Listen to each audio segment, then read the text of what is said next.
fenomena itu sudah menjamur gitu. Dari Sabang sampai Merauke. Dari Sabang sampai Merauke gitu.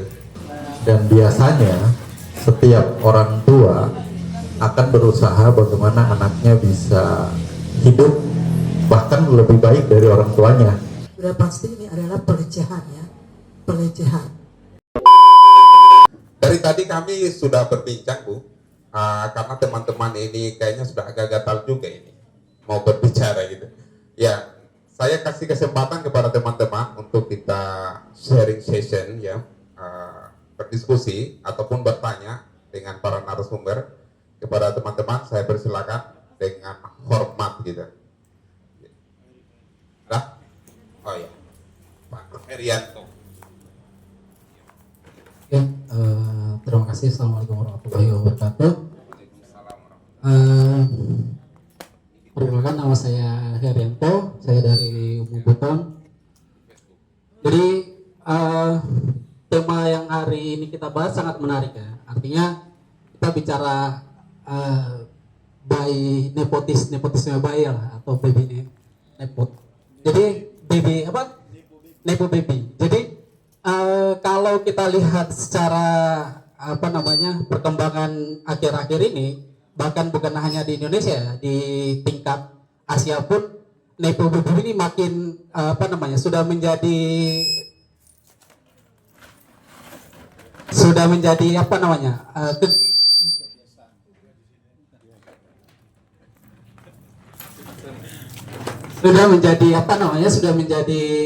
kebiasaan atau lagi gandrung di Asia. Misalkan di beberapa negara di Asia itu nepo baby ini mulai menjamur, terutama di Filipina. Di Filipina misalkan Bobo Marcos anaknya itu kan kemudian makin muncul. Kemudian di Bangladesh itu juga mulai mendorong anak-anaknya dan mulai menang. Lalu kemudian di Palestina di beberapa negara lainnya, memang kalau kita lihat secara lingkup yang sangat besar, kita harus perlu membuat satu pertanyaan yang menarik. Apakah baby nepo ini akan menjadi menjadi sebuah bertransformasi menjadi dinasti politik atau tidak?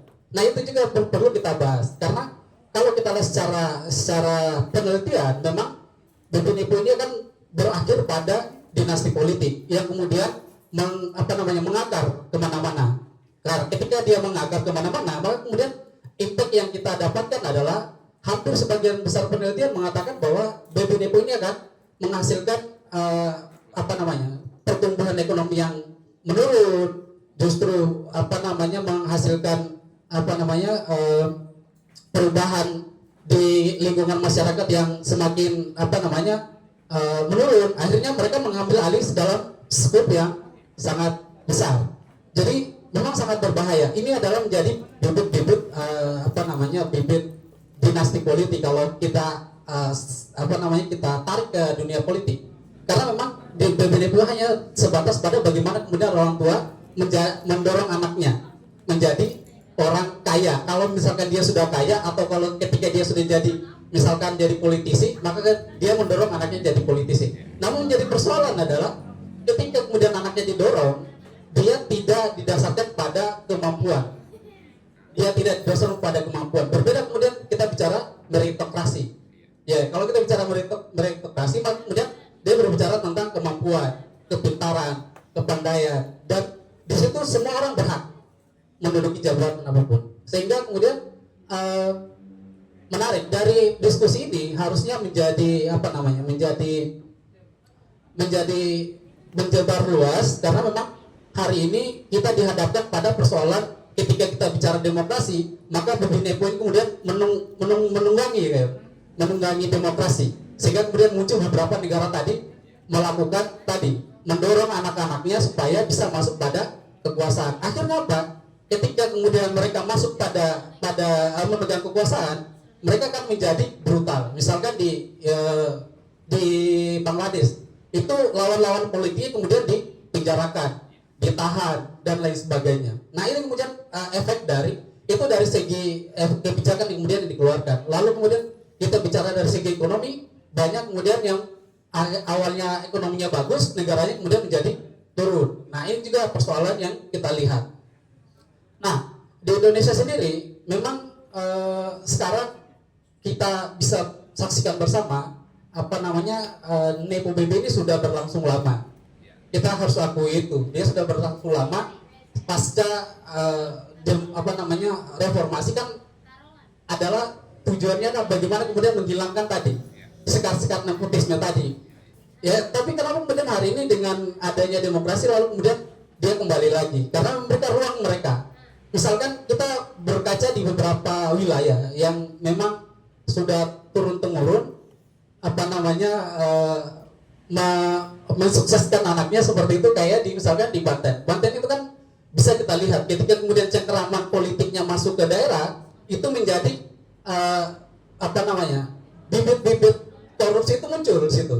Atau misalkan kita bicara di Kalimantan Timur, saya juga lama di Kalimantan Timur, kita melihat bahwa di Kalimantan Timur yang pernah dengar misalkan bupatinya yang tertangkap, itu adalah suksesnya adalah ayahnya memang dulu bupati, sehingga kemudian mereka punya akses sumber daya alam yang memang dikuasai oleh lingkungan keluarga saja. Ini kemudian yang harus kita lihat, bukan pada tataran dia bisa diberikan kebebasan untuk calon karena memang kita punya aturan seperti itu dibebaskan. Tapi kan persoalannya kalau ini kemudian dibiarkan, kalau ini masyarakat membiarkan atau adik-adik mahasiswa membiarkan, efek yang kita dapatkan adalah yang harusnya punya kompetensi untuk memimpin, lalu punya kompetensi untuk kemudian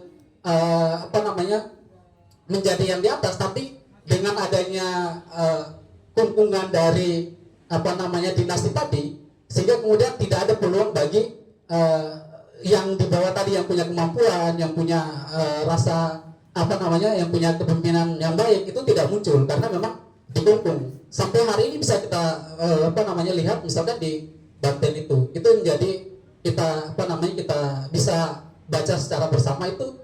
Hari ini kita sudah bisa memastikan bahwa memang secara secara kasat mata Nepo BB ini sangat merugikan satu secara ekonomi, secara politik, dan itu akan perlu kita sebarluaskan. Memang hari ini karena kita juga diperlihatkan juga lewat live streaming atau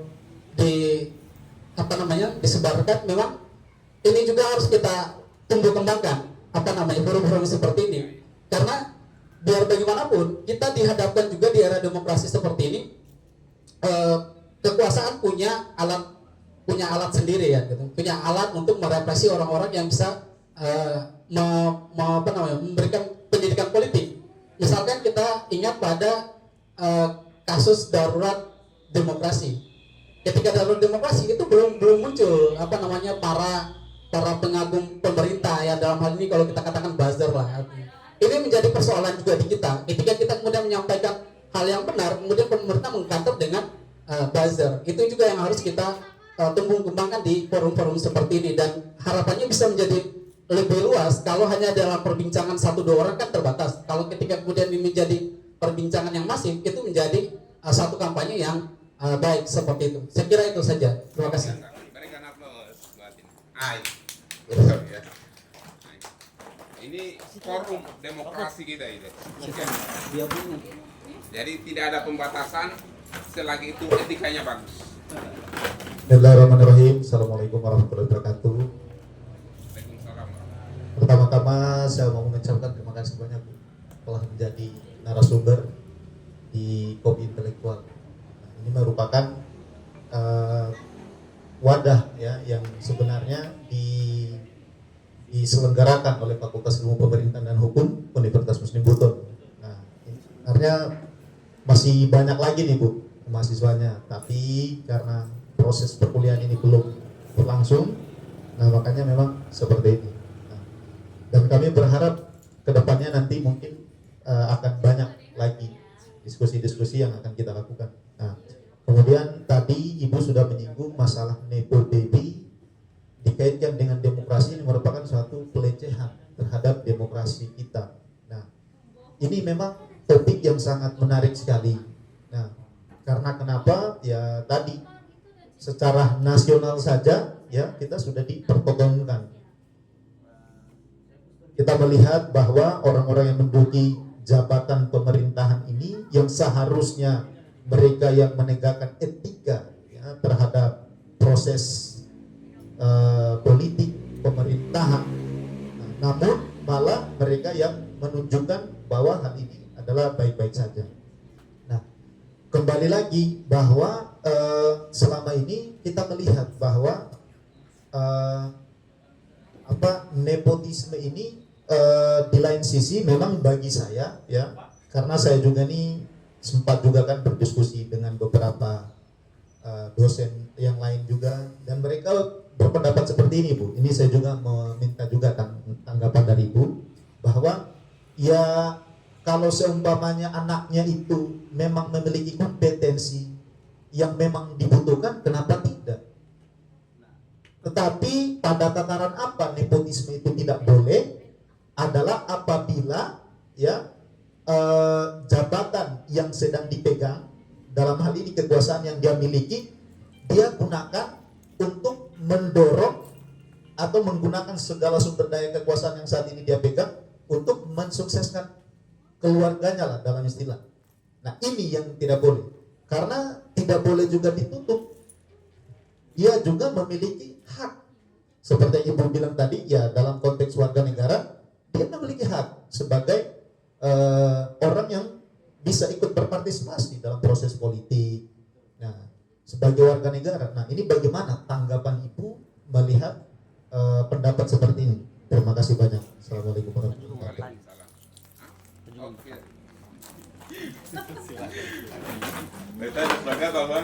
Oke, terima kasih atas kesempatan yang diberikan. Assalamualaikum Bu, Bapak Pak Alfian dan Bung Darmin. Terima kasih kesempatan diberikan. Saya agak sedikit punya sedikit perbedaan pendapat soal nepo baby atau nepotisme, hubungannya dengan demokrasi, karena demokrasi itu hadir sebagai counter dari nepotisme itu sendiri. Harusnya demokrasi itu bisa menjadi solusi praktek-praktek dari praktek-praktek nepotisme. Saya melihat banyak problem yang terjadi di negara kita, dan negara kita memang sebagai negara demokrasi, praktek nepotisme dan atau nepo baby ini memang rasa-rasanya sudah menjadi kebiasaan, sudah menjadi hal yang biasa atau hal yang lumrah. Kenapa? Karena memang masyarakatnya kita ini seperti sudah skeptis juga dengan pola-pola nepotisme atau nepo baby itu. Kenapa? Karena memang masyarakat kita juga melihat calon kandidat itu dari isi dompetnya tadi, seperti yang dikatakan oleh Pak Alfian tadi, atau seberapa banyak uangnya. Nah, di sini saya ingin melihat sebenarnya apa yang salah. Apakah dari sistemnya itu sendiri, apakah dari biaya politik itu yang mahal sampai kesempatan untuk orang-orang yang mungkin memiliki potensi menjadi figur pemimpin, tetapi mereka tidak mampu bersaing karena memang kalah dengan oligarki atau kalah dengan orang-orang yang memang memiliki koneksi atau punya, atau orang tuanya mungkin punya kekuasaan gitu. Dan saya juga berpikir bahwa masalah lainnya itu adalah apakah negara kita atau lebih khusus warga negara kita itu sudah siap belum dengan demokrasi itu. Karena memang sebagai selincah apapun kekuasaan itu melanggengkan kekuasaannya, penguasa itu melanggengkan kekuasaannya mungkin dengan cara nepotisme tadi, tetapi yang menjadi ujung tombak penentu pemimpin itu adalah masyarakat itu sendiri. Karena karena kita sendiri yang memilih sebagai warga negara. Nah, saya mungkin berpendapat bahwa negara kita ini demokrasi yang dari rakyat untuk rakyat dan oleh rakyat itu mungkin kita belum siap, Bu. Karena memang SDM-nya kita mungkin yang rata-rata masih di bawah standar. Itu juga yang menjadi problem. Sampai-sampai memang nepotisme ini sulit dibendung, Bu. Pak, sulit dibendung. Kenapa? Karena memang masyarakatnya kita masih berpikir bahwa saya mau memilih figur mana tergantung dari uang yang mereka dapat, uang yang mereka terima dari salah satu kandidat. Kita sebut dengan money politik itu. Kenapa? Karena seperti yang dikatakan Rocky Gerung juga, bahwa memang kita masih jauh dari kata negara kesejahteraan. Kenapa? Karena memang masyarakatnya kita ini seperti dibiarkan melarat, terus ketika tiba masa pemilu, masyarakat yang melarat ini menjadi ya lahan basah bagi para calon kandidat ini untuk dijadikan korban-korban money politik.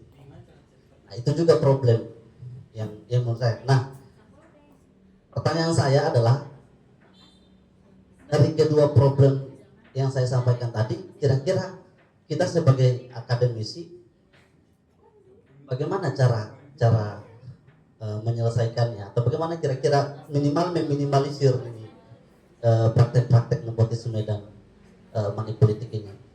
Terima kasih. Oke, luar biasa. Ini pertanyaan dan pernyataan yang cukup tajam, dan terpercaya gitu. Sangat menusuk. Ya, saya kasih kesempatan sama Bung Alfian dulu ya. Ya, karena Bung Alfian silakan. Ya, dari 3 pendapat yang cukup tajam tadi, silakan salah satunya ditanggapi. Gitu. Ya, terima kasih. Tiga-tiganya pertanyaannya saya bagus semua. Tapi saya mau punya perspektif sudut lain ya, untuk kita melihat. Karena kalau dicari dari mana problem dan bagaimana cara mengatasinya, rasa-rasanya ini seperti kita mencari sesuatu di bebatuan ini, agak susah. Nah, kita seperti yang disampaikan Bu Nur Hayati tadi juga, bahwa Buton ini sebenarnya satu contoh bagaimana sistem pemerintahan dan demokrasi itu bisa dijalankan dengan baik. Dan kalau dibilang bahwa SDM-nya kurang, ini sekaligus merefleksikan dari beberapa tadi pendapat. Rasa-rasanya di tahun 1500-an atau sejak mulai didirikan kerajaan Buton kemudian berpindah jadi kesultanan, itu juga bukan orang-orang yang mayoritas punya pengetahuan yang sama ya. Tetapi apa bedanya di zaman dulu dalam menjalankan pemerintahan dengan sekarang? Mungkin kita kehilangan moralitas, bahwa secara struktur kita sudah menjalankan itu semua, yudikatifnya, legislatifnya, bahkan eksekutifnya, itu semua hampir sama, kurang lebih sama. Tetapi ada yang hilang dari kita. Kalau di Kesultanan Buton, moralitas itu di atas segalanya. Kalau kita mau merujuk kepada Undang-Undang Martabat 7, itu jelas itu sebenarnya. Hakikat dari menjalankan roda pemerintahan itu dikendalikan oleh moralitas yang mungkin kita mengacu kepada Islam. Kalau Kesultanan Buton lebih arahnya ke situ. Dan bagaimana mereka mempraktekkan itu sangat jelas. Contoh, pemimpin yang dipilih itu bukan hanya persoalan karena dia punya hak dipilih menjadi pemimpin, tetapi level kepemimpinannya itu memang punya tempat tersendiri dan tidak semua orang bisa mencapai di level itu. Hanya orang-orang yang memang pantas memimpinlah yang akan naik di level itu. Nah, kembali ke zaman sekarang juga sebenarnya sama, tapi sayangnya pemimpin atau kepemimpinan itu tidak ditempatkan pada level khusus. Dia sama saja. Apa buktinya? Pada saat orang-orang yang diberi kepercayaan menjadi pemimpin di dalam sebuah negara, daerah, bahkan masyarakat, yang berbahayakan kebijakannya. Bagaimana mereka memanfaatkan kebijakan, powernya itu tadi, kekuatan dalam segala hal itu tadi, dipakai bukan untuk semua masyarakatnya, semua golongannya, tapi hanya digunakan untuk kepentingan golongannya. Ini kan yang menjadi persoalan. Nepotisme, seperti yang saya sampaikan di awal tadi, saya nepotisme, kalau pada konteks keluarga masyarakat terkecil, itu saya pikir sah. Dan itu kan kewajiban kita sebagai keluarga. Bagaimana mengangkat saudara, anak, dan sebagainya. Itu hidupnya jauh lebih baik, bahkan lebih baik dari orang tuanya. Tapi kalau kita mengambil konteks kenegaraan, dalam hal ini kita memimpin sebuah wilayah, memimpin masyarakat yang sangat banyak dan luas, tidak bisa kita gunakan pola itu. Karena pada akhirnya nanti tidak ada yang bisa menjamin manusia itu akan selalu objektif dan selalu balance dalam membangun kekuatan, membangun masyarakatnya. Pasti tidak. Nah, siapa yang mengontrol itu? Di Kesultanan Buton, level kepemimpinan tadi sudah ada itu pegangan-pegangannya. Salah satunya apa yang tadi juga sudah sempat dijabarkan oleh Ibu Nur Hayati, itu semua kan bagian dari kontrol kepemimpinan, bahwa Anda boleh menjadi pemimpin di eksekutif, Anda boleh menjadi pemimpin di legislatif, di yudikatif, tapi ada level pucuknya yang tidak semua orang boleh menempati di situ. Hanya orang-orang yang punya moralitas tinggi yang boleh ada di situ. Karena itu, pandangan saya, yang punya moralitas itu pasti punya ilmu. Yang punya ilmu belum tentu punya moralitas. Karena hari ini negara yang kita anggap mungkin kayak Jepang, budaya malunya jauh di atas peraturannya itu sendiri. Mereka kalau sudah melanggar, otomatis tidak disuruh, tidak diapa-apain juga tetap langsung mengatakan saya mundur karena saya sudah berbuat salah. Dan hari ini kita belum bisa menemukan itu di Indonesia. Nah, itu mungkin yang hilang dari demokrasi kita atau yang hilang dari sistem pemerintahan kita saat ini. Mungkin secara struktur dan kerangkanya sama, tapi bagaimana menempatkan moralitas untuk mengawasi atau untuk mengendalikan kepemimpinan di setiap level, itu mungkin kita abai, tidak kita terapkan. Dan kacamata saya, itulah yang membedakan bagaimana sistem pemerintahan Kesultanan Buton saat itu dan saat ini kita tidak gunakan oleh kita yang ada di Kepulauan Buton dengan apa yang ada di pemerintahan Republik Indonesia saat ini.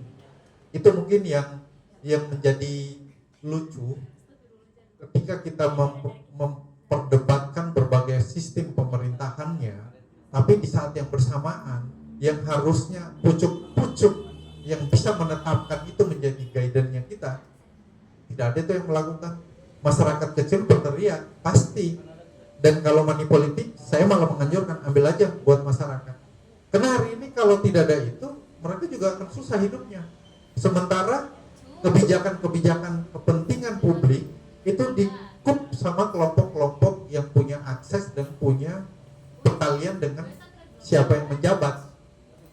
Dan hari ini tidak penting lagi mereka mau berada di level mana, di posisi mana, sama rata. Ibaratnya kolamnya sama, dan ya ikan yang tukang bersih kaca lah yang menang, karena mereka makan apa saja tuh di kolam yang sama. Nah, sementara kalau kita mau berpijak kepada hakikatnya demokrasi, ya harusnya moralitaslah yang kita dudukkan menjadi pegangan sebelum kita berbicara tentang peraturan apapun. Hari ini peraturan kita sudah bagus, tapi moral kita yang belum bagus untuk menegakkan.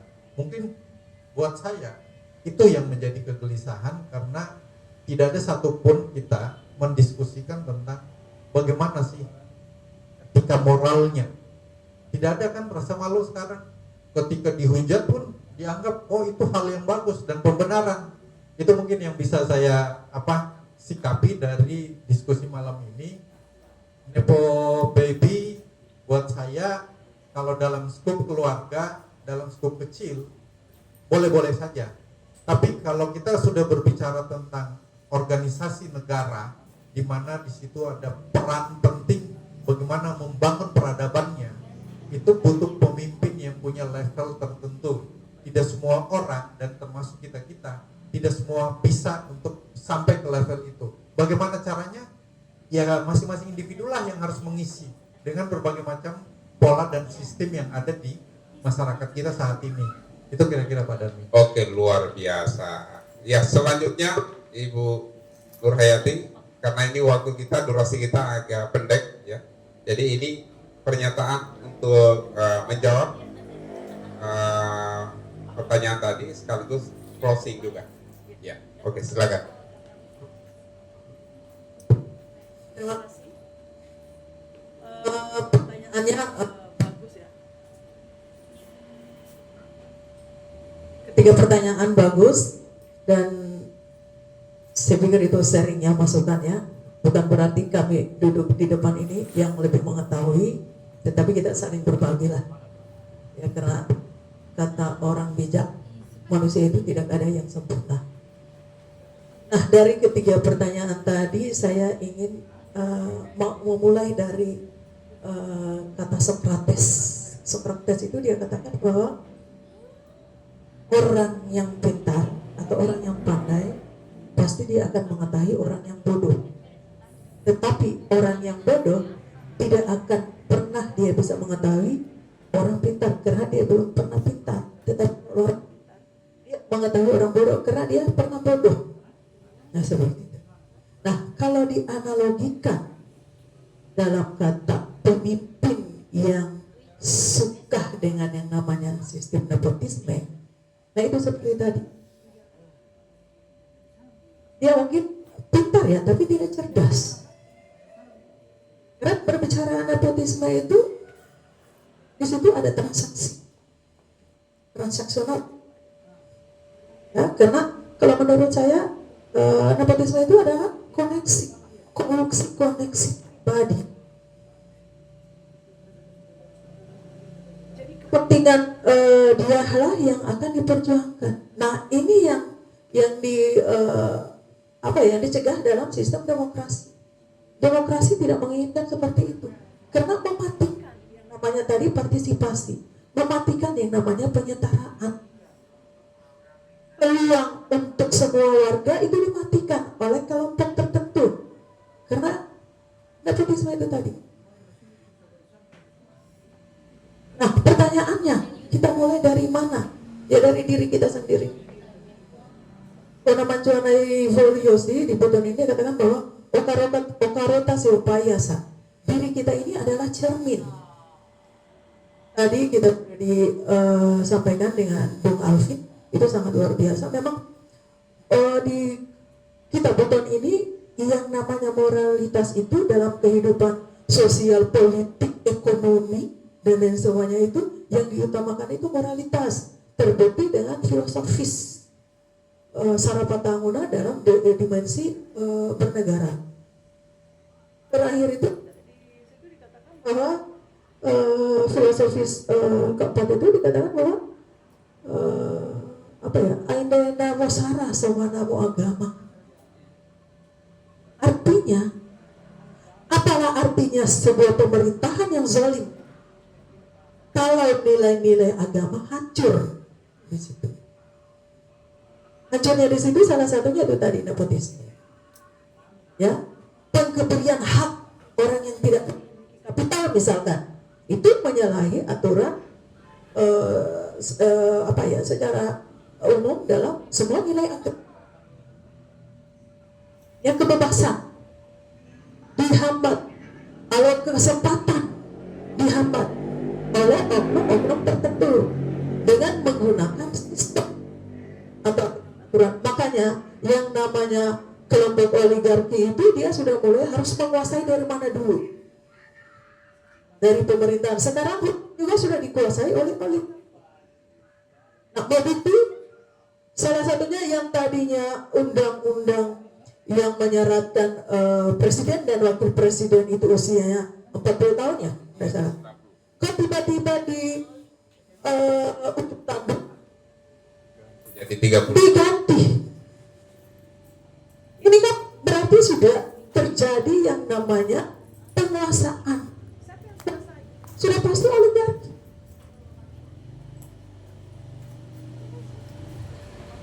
Dengan argumen yang sangat luar biasa dan yang sebagainya lah.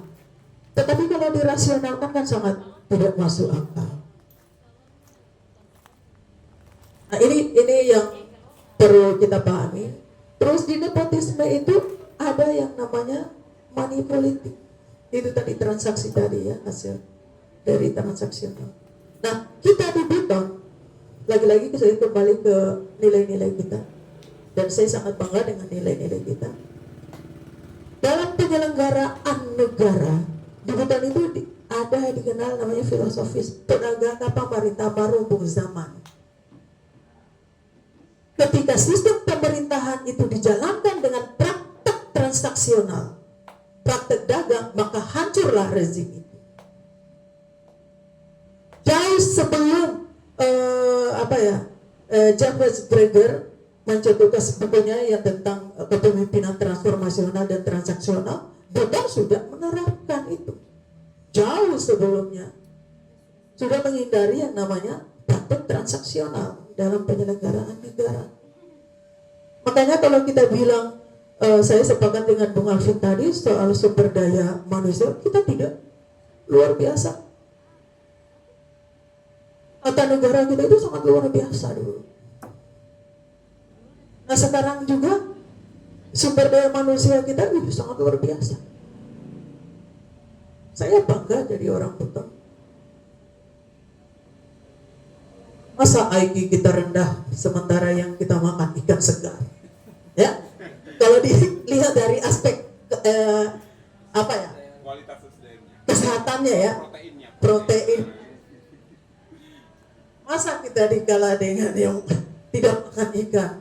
Akan Sudah ribuan tahun kita gratis. iya. Sekarang lagi matinya baru 1 kali.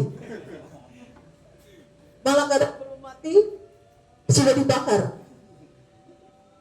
Nah itu apa ya? Sedikit ya.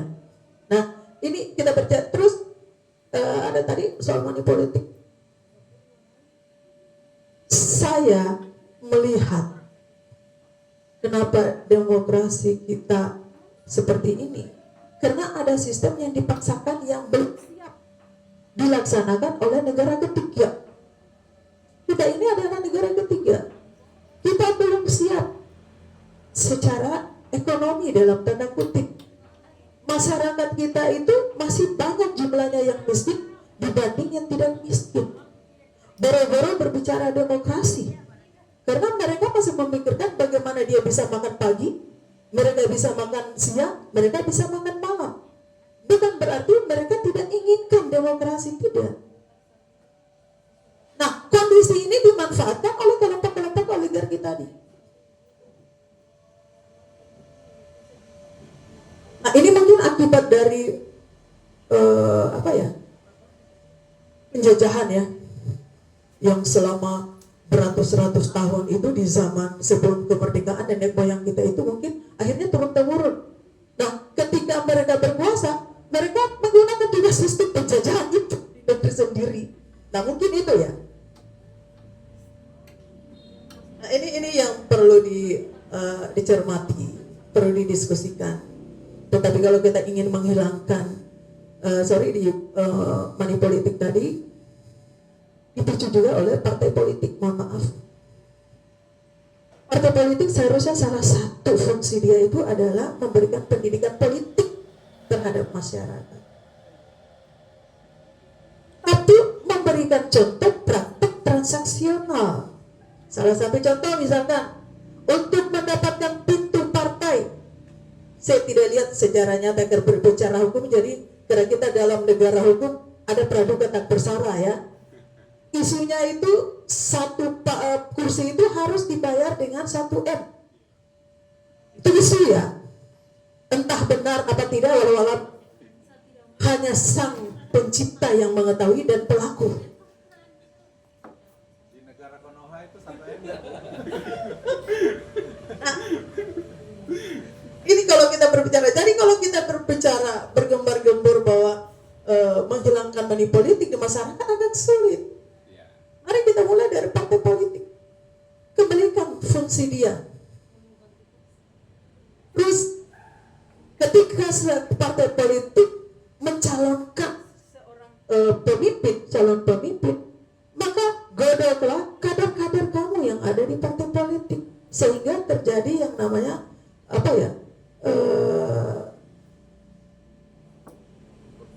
kontestan ya, persaingan kontestan itu terjadi di kader, sehingga ketika lahir pasti kader yang memiliki kualifikasi, memiliki prestasi, memiliki kompetensi. Nah, kalau dilihat dari aspek keberuntungan sangat beruntung, karena lahir dari kader, otomatis ketika dia memegang kekuasaan, dia tidak akan mengkhianati partai. Buktinya kan banyak sekarang. Karena money politik, ketika dia sudah berjaya berkuasa, merasa diri punya kuku, dia khianati partai yang dia asuh. Nah, ini kan salah satu yang jadi pertanyaan, apa dia salah? Tidak. persis negara Konoha. Iya. Mirip-mirip dengan negara Konoha. Kadar- Anda Wakanda. Kadar tutup loncat.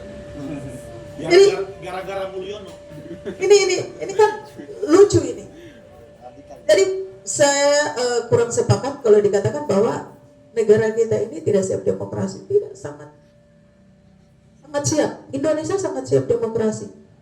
Tetapi sayang, penyelenggara yang telah diberikan amanah oleh pemegang kedaulatan tertinggi yaitu rakyat disalahgunakan.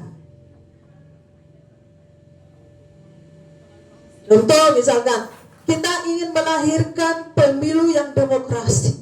Bagaimana kita melahirkan pemilu yang demokrasi? Mulai pada tahap proses penyelenggaranya sudah melakukan transaksional. Itu isu. Lagi-lagi isu karena kita praduga tak bersalah. Iya. Karena kalau kita bilang begitu nanti kita dituntut. Apa direkam lagi? Ruang akademisi, Siaran langsung lagi.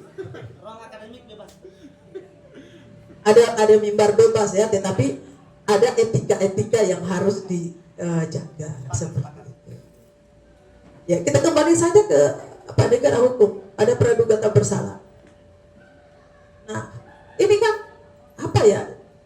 saya lihat negara ini kok semakin lucu.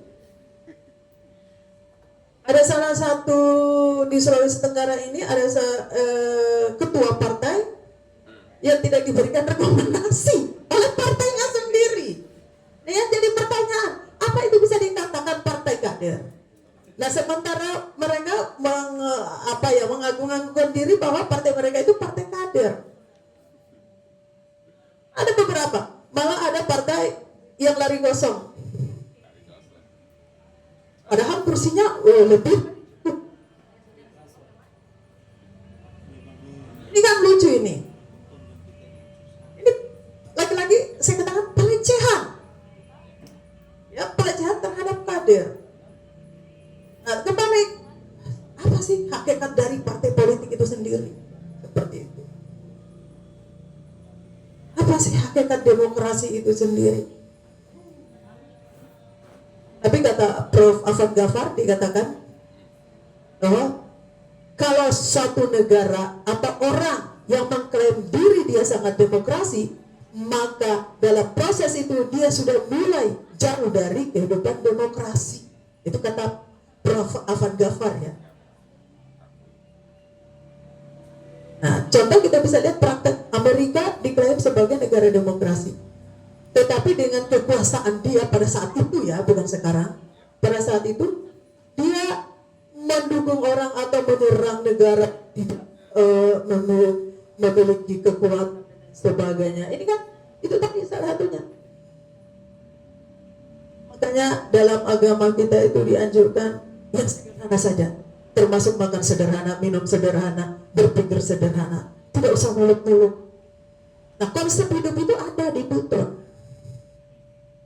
Di Buton itu kita sudah diatur ya, sebagai patron hidup kita itu di Sarapatanguna. Jadi Sarapatanguna itu ada dimensi sosial dan ada dimensi negara. Dimensi sosialnya itu Pema Masiaka, Puangkaka Taka, Pepia Piara, Pemai Maika. Itu dimensi sosial. Dimensi sosial itu penyelenggaraannya juga digunakan dalam penyelenggaraan pemerintahan. Dari segi apa? Di semua 4 nilai itu kita diajarkan bagaimana kita berintegrasi. Ada integritas, jiwa integritas di situ. Ada partisipatif di situ. Ada saling menghormati di situ. Ada rasa kasih di situ. Terus dimensi negaranya yang mana? Ainda muarata sama nama karu. Kemuliaan diri diutamakan. Apalah artinya kekuasaan jabatan kalau direbut atau diraih dengan cara-cara yang tidak sesuai atau yang tidak bermoral. Ainda mokaro sama nama lipu. Kita diajarkan di situ untuk mementingkan kepentingan umum, kepentingan daerah dengan kepentingan kelompok. Jatuh lagi yang namanya nepotisme. Kita diajarkan di situ. Ainda lipu sama nama sara. Kepentingan negara diutamakan dari negara dengan tidak mengindahkan kepentingan daerah itu sendiri. Yang diutamakan adalah kepentingan umum. Kedamaian. Yang terakhir, Ainda Mosara sama nama agama itu tadi. Moralitas yang diutamakan. Apalah artinya sebuah pemerintahan kalau dalam prakteknya pemerintahan itu dipimpin oleh seorang yang zalim, yang hakikatnya dia sebagai pelayan tetapi justru dilayani oleh rakyat terbalik. Yang hakikatnya dia mensejahterakan rakyat dengan pelayanannya, justru dia merekrut hak rakyat. Nah, kalau kita jalankan ini tadi, patron hidup kita, baik pemerintah maupun masyarakat, kita selamat buktinya. Nenek moyang kita di masa kerajaan, kesultanan, dan lain sebagainya itu penjelenggaraan pemerintahan negaranya sangat luar biasa. Kita punya negara yang merdeka. Kita punya Kita punya bendera. Kita punya mata uang sendiri. Satu negara yang diakui oleh negara yang ada di dunia pada saat itu.